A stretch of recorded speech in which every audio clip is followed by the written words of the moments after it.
What's going on, folks? So I have a late Christmas present for all of my loyal Scooter Video subscribers. I am going to be documenting the process of replacing my 125 millimeter. So here it is. This is a 125 millimeter air shock absorber canister from this company called A5. This over here is 165 millimeters. And I'm going to replace this 125 millimeter with a 155 millimeter. So you can see the difference here. It's got a significant length advantage on the 125. And the reason I am doing this is because initially when I replaced the old stock shock absorber, I was satisfied with its performance. But after going to 165 on my Torsor, this one is a little bit too hard on the body. So it's a little bit too stiff because there's not enough travel. Okay, so I had to pause the video for a few seconds because I had lost my train of thought. What I wanted to say was there's more travel capability of the 155 millimeter air shock absorber canister here. And so I'm going to show you the difference visually between the 125 and the 165, and then you get a better understanding of why I want to make this this replacement.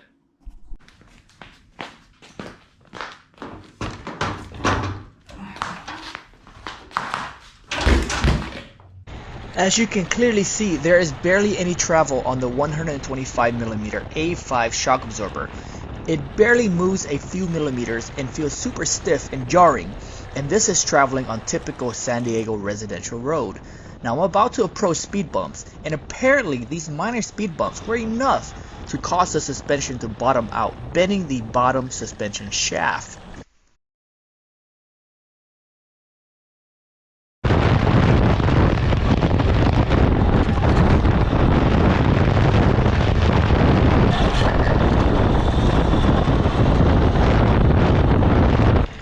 Now contrast what you just watched with the 165mm A5 shock absorber installed on my Torsor EA Pro. My intention was to show the shock absorber travel, but I have the orientation of this installation opposite to how it is on the KK10S. So you can't really see the shock compression and protraction, but notice how the swing arms travel a significant amount. The more it can go higher and lower, the better the wheel hugs the road, giving me a nicer, softer ride. Even over these big speed bumps, the 165mm does a phenomenal job of smoothing out the ride. My goal is to get my KK10S to perform somewhere on this level. Pretty standard stuff here, lifting up my KK10S to a comfortable height so it's easier to work with.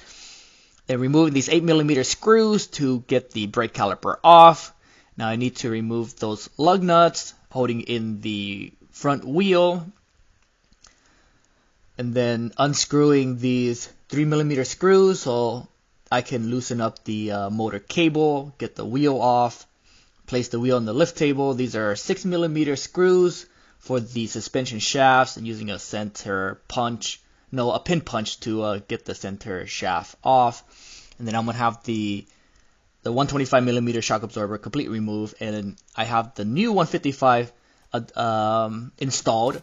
Now here is the big problem. I found out that it doesn't fit with the originally designed suspension shaft hole on the suspension upper suspension arms. So here I decided to just remove the suspension arms altogether so I can more easily drill a new upper suspension shaft hole. So just removing these 3 screws here, holding the left arm in place, and then this is the 3 other screws on the right side.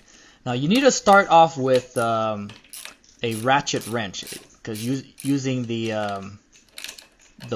power tool will not be strong enough to take it out.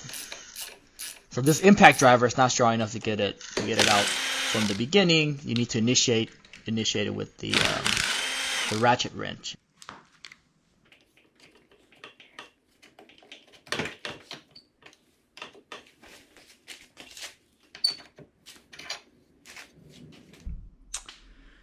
So I got some rather disappointing news. Disappointing for me. I'm not sure if it's disappointing for you. You probably want to see me suffer so you can learn from my mistakes.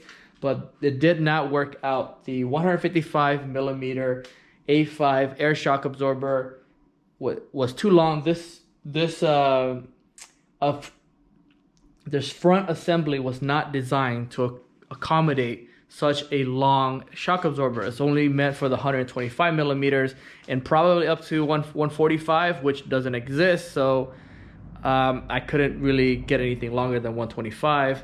So this is the aftermath of about 2 hours of rigorous work. Pretty much took everything apart that consisted of the front wheel assembly. Well, the front suspension assembly. I want to correct myself. So you see the front swing arms and the shock absorbers, a bunch of the supports, the middle supports there, frame members, and this is the shock absorber suspension arms. So what I need to do is I need to drill a hole the size of this one to accommodate this pin here, but it has to be in this position. So I'm gonna take this to my mechanic, my machinist, and see what he can do for me. Now, what I could do is I could do this by myself. I just need to order but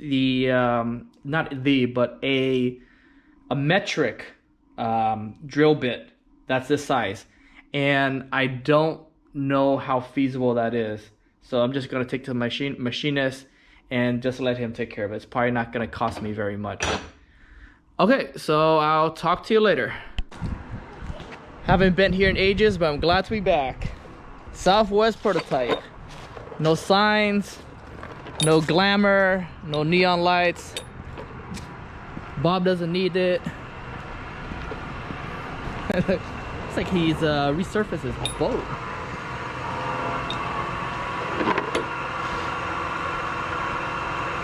Howdy. Hey, Bob. Merry belated Christmas. Happy early New Year. No rush. Don't mind me. Oh, wow. Not much has changed around here. It's pretty much how I remembered it. Wow, is that a camera? It is a camera. Just documenting the process to get this Oh, I see. this little work done. Okay. So it's really simple, or at least, you know, to the layperson, it might not be simple when you actually do it technically. Okay. But I just need a hole where I have this center punched, and then just have it go all the way through. Okay. For both pieces. Well, that's and it's gonna be the same size as this one, so it's gonna be for this kind of fit. It is not a super press fit. I just want a little bit loose like this, so okay. it's able to turn Readily, like a running fit, they call it sometimes. Okay, Yeah, this that's is what it is. probably 12 millimeters. So this side has a little flare on the end, so I'll actually try to fit it in through from this end. Okay. You want to mark that. Let me just measure that. And I want to inquire about the feasibility of filling in this original hole. Is that too hard? Filling it in. So just to increase the structural strength, I'm not sure how compromised it is. I see. What is it? Is it part of one of your electric Scooters? I see. I don't think you're going to have any. It's pretty substantial. Is it pretty? Because there's a good amount of material up here. Okay, so just leave that alone then. Just drill a hole here. And for what I have, I can't weld aluminum, so I don't have any way to really do that. Oh, okay. That's why I was asking. I was just inquiring about the feasibility. If not, then I'll leave it alone. Yeah, I don't think you'll have any. You'd have to hit that pretty hard to bend it. Move all that much material around.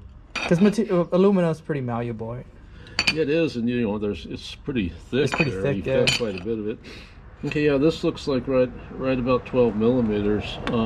So just Because what I was thinking was I could go on Amazon and just purchase myself a drill bit, metric, and I just do it because I have a drill press at home, but I didn't know how long that would take, and No, it won't take if they actually sell a drill bit this size. I think they do, but I can. If you want to just hang around, I can do it while you wait. Oh, really? It won't take long. All right. Yeah. I may even have a reamer that size, which would make the hole even better. Yeah, if you can, just drill the hole and then just ream it through. What do you think this is? Like $40? No, way less than that. I do $40 an hour, and this is like Okay. a tenth of an hour. So I need to buy you something, Bob. that would. Be You should. fine. Why do you charge $40 an hour? You know, Oh, that's just what I started 25 years ago, and I've never times are changed it. different. Maybe so, but Yeah. Well, I mean, I'm not complaining, but I just feel like you're underselling yourself. well, I don't think. You know the going rate right now for machinists is around $100, $120, $150 an hour. I mean, it's good for your clients because they're saving a lot of money, but I mean, I just feel like you're not getting your worth in terms of how skilled you are. This is a smaller size. Yeah. I'll pop that through, and then we'll go with the bigger size.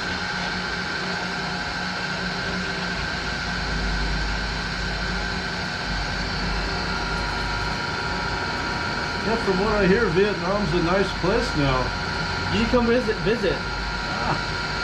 It's been completely transformed. That's what I hear. And it's on friendly terms with America now. And Oh, not just friendly. They love America enthusiastically.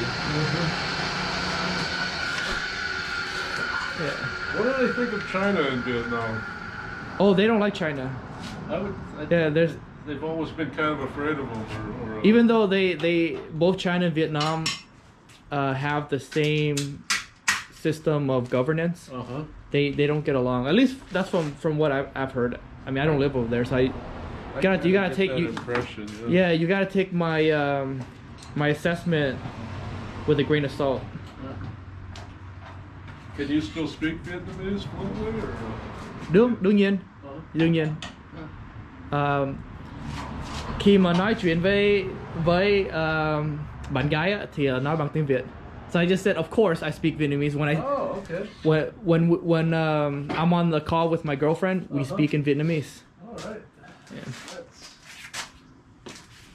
The Do you- job do you- I had before I started this, there were a lot of Vietnamese assemblers, and I tried to learn some from them, but I didn't.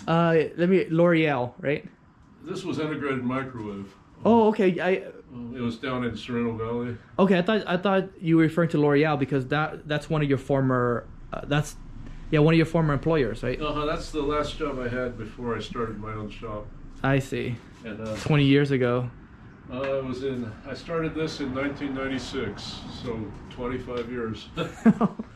So yeah, it's a while ago.